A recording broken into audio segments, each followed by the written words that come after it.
Germany G7 ਜਿਹੜੇ ਮੁਲਕ ਆ ਉਹਨਾਂ ਨੇ ਅੱਜ ਰਸ਼ੀਆ ਦੀ ਉਸ ਡਿਮਾਂਡ ਨੂੰ ਰਿਜੈਕਟ ਕਰ ਦਿੱਤਾ ਹੈ, ਜਿਹਦੇ ਵਿੱਚ ਰਸ਼ੀਆ ਨੇ ਇਹ ਕਿਹਾ ਸੀ ਵੀ ਜਿਹੜੀ ਪੇਮੈਂਟ ਆ ਉਹ ਰੂਬਲ ਦੇ ਵਿੱਚ ਹੋਵੇ, ਜਾਣੀ ਕਿ ਰਸ਼ੀਆ ਦੀ ਕਰੰਸੀ ਦੇ ਵਿੱਚ ਹੋਵੇ। ਜਰਮਨ ਦੇ એનર્ਜੀ ਮਿਨਿਸਟਰ ਤੇ ਗਰੁੱਪ ਆਫ 7 ਮੇਜਰ ਇਕਨੋਮੀਜ਼ ਉਹਨਾਂ ਨੇ ਐਗਰੀ ਕੀਤਾ ਆ ਵੀ ਅਸੀਂ ਰਸ਼ੀਆ ਦੀ ਇਸ ਮੰਗ ਦੇ ਨਾਲ ਸਹਿਮਤ ਨਹੀਂ ਆ, ਤੇ ਨਾ ਹੀ ਅਸੀਂ ਰਸ਼ੀਆ ਨੂੰ ਰੂਬਲ ਦੇ ਵਿੱਚ ਕਰੰਸੀ ਦੇਵਾਂਗੇ ਗੈਸ ਖਰੀਦਣ ਦੇ ਲਈ। ਰੋਬਰਟ ਹੈਵਿਕ ਇੱਕ ਉਹਨਾਂ ਨੇ ਰਿਪੋਰਟਰਸ ਨੂੰ ਦੱਸਿਆ ਵੀ ਅਸੀਂ ਸਾਰੇ ਮੁਲਕਾਂ ਨੇ ਇਹ ਐਗਰੀਮੈਂਟ ਕਰ ਲਿਆ ਹੈਗਾ ਆ, France, Germany, Italy, Japan, US, UK ਤੇ ਕੈਨੇਡਾ। ਫਰਾਈਡੇ ਇਹਨਾਂ ਦੀ ਮੀਟਿੰਗ ਹੋਈ ਸੀ ਯੂਰਪੀਅਨ ਯੂਨੀਅਨ ਦੀ, ਉਹਦੇ ਵਿੱਚ ਇਹ ਡਿਸਾਈਡ ਕੀਤਾ ਗਿਆ ਹੈਗਾ ਆ।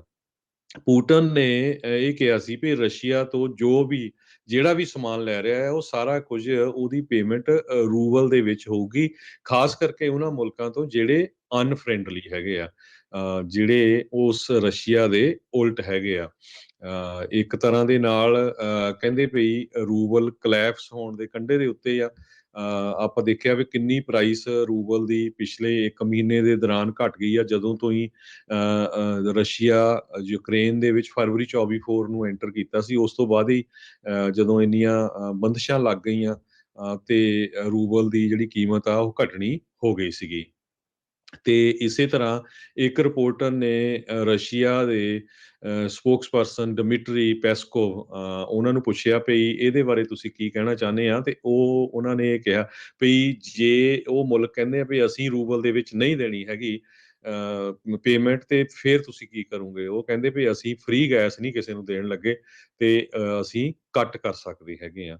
ਸੋ ਸਿਚੁਏਸ਼ਨ ਯੂਰਪ ਦੇ ਵਿੱਚ ਵੀ ਬਹੁਤ ਖਤਰਨਾਕ ਹੋਈ ਆ। ਯੂਰਪ ਦੇ ਕਈ ਮੁਲਕ 70% ਤੋਂ ਵੱਧ ਜਿਹੜੀ ਨੈਚੁਰਲ ਗੈਸ ਆ ਉਹ ਰਸ਼ੀਆ ਤੋਂ ਲੈਂਦੇ ਆ। ਪਰ ਪਿਛਲੇ ਦਿਨਾਂ ਦੇ ਵਿੱਚ ਪ੍ਰੈਜ਼ੀਡੈਂਟ ਜੋ ਬਾਈਡਨ ਹੋਣਾ ਨੇ ਐਗਰੀਮੈਂਟ ਸਾਈਨ ਕੀਤਾ ਆ ਵੀ US ਸਪਲਾਈ ਕਰੂਗਾ, ਪਰ ਉੱਥੇ ਤੱਕ ਪਹੁੰਚਣ ਦੇ ਲਈ ਵੀ ਜਿਹੜਾ ਟਾਈਮ ਲੱਗਣਾ ਹੈਗਾ।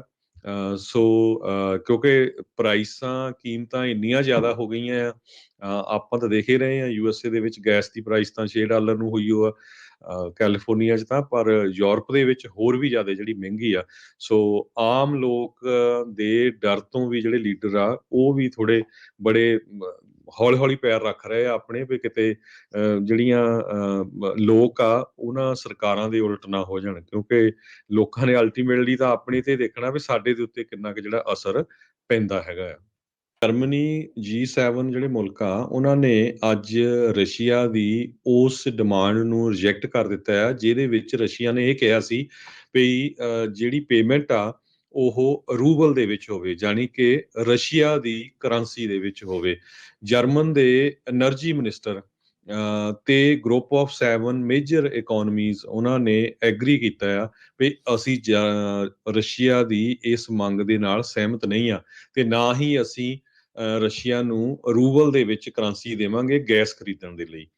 ਰੋਬਰਟ ਹੈਵਿਕ ਇੱਕ ਉਹਨਾਂ ਨੇ ਰਿਪੋਰਟਰਸ ਨੂੰ ਦੱਸਿਆ ਵੀ ਅਸੀਂ ਸਾਰੇ ਮੁਲਕਾਂ ਨੇ ਇਹ ਐਗਰੀਮੈਂਟ ਕਰ ਲਿਆ ਹੈਗਾ ਆ, France, Germany, Italy, Japan, US, UK ਤੇ ਕੈਨੇਡਾ। ਫਰਾਈਡੇ ਇਹਨਾਂ ਦੀ ਮੀਟਿੰਗ ਹੋਈ ਸੀ ਯੂਰਪੀਅਨ ਯੂਨੀਅਨ ਦੀ, ਉਹਦੇ ਵਿੱਚ ਇਹ ਡਿਸਾਈਡ ਕੀਤਾ ਗਿਆ ਹੈਗਾ ਆ।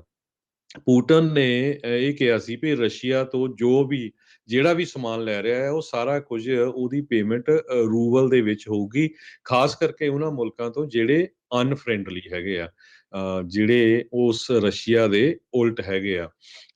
ਇੱਕ ਤਰ੍ਹਾਂ ਦੇ ਨਾਲ ਕਹਿੰਦੇ ਵੀ ਰੂਬਲ ਕਲੈਪਸ ਹੋਣ ਦੇ ਕੰਢੇ ਦੇ ਉੱਤੇ ਆ। ਆਪਾਂ ਦੇਖਿਆ ਵੀ ਕਿੰਨੀ ਪ੍ਰਾਈਸ ਰੂਬਲ ਦੀ ਪਿਛਲੇ 1 ਮਹੀਨੇ ਦੇ ਦੌਰਾਨ ਘਟ ਗਈ ਆ, ਜਦੋਂ ਤੋਂ ਹੀ ਰਸ਼ੀਆ ਯੂਕਰੇਨ ਦੇ ਵਿੱਚ ਫਰਵਰੀ 24 ਨੂੰ ਐਂਟਰ ਕੀਤਾ ਸੀ। ਉਸ ਤੋਂ ਬਾਅਦ ਹੀ ਜਦੋਂ ਇੰਨੀਆਂ ਬੰਦਸ਼ਾਂ ਲੱਗ ਗਈਆਂ ਤੇ ਰੂਬਲ ਦੀ ਜਿਹੜੀ ਕੀਮਤ ਆ ਉਹ ਘਟਣੀ ਹੋ ਗਈ ਸੀਗੀ।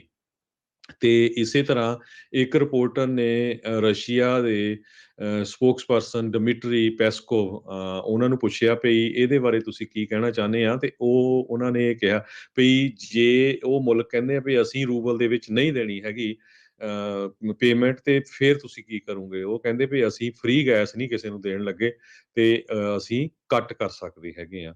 ਸੋ ਸਿਚੁਏਸ਼ਨ ਯੂਰਪ ਦੇ ਵਿੱਚ ਵੀ ਬਹੁਤ ਖਤਰਨਾਕ ਹੋਈ ਆ। ਯੂਰਪ ਦੇ ਕਈ ਮੁਲਕ 70% ਤੋਂ ਵੱਧ ਜਿਹੜੀ ਨੈਚੁਰਲ ਗੈਸ ਆ ਉਹ ਰਸ਼ੀਆ ਤੋਂ ਲੈਂਦੇ ਆ। ਪਰ ਪਿਛਲੇ ਦਿਨਾਂ ਦੇ ਵਿੱਚ ਪ੍ਰੈਜ਼ੀਡੈਂਟ ਜੋ ਬਾਈਡਨ ਹੋਣਾ ਨੇ ਐਗਰੀਮੈਂਟ ਸਾਈਨ ਕੀਤਾ ਆ ਵੀ ਯੂਐਸ ਸਪਲਾਈ ਕਰੂਗਾ, ਪਰ ਉੱਥੇ ਤੱਕ ਪਹੁੰਚਣ ਦੇ ਲਈ ਵੀ ਜਿਹੜਾ ਟਾਈਮ ਲੱਗਣਾ ਹੈਗਾ।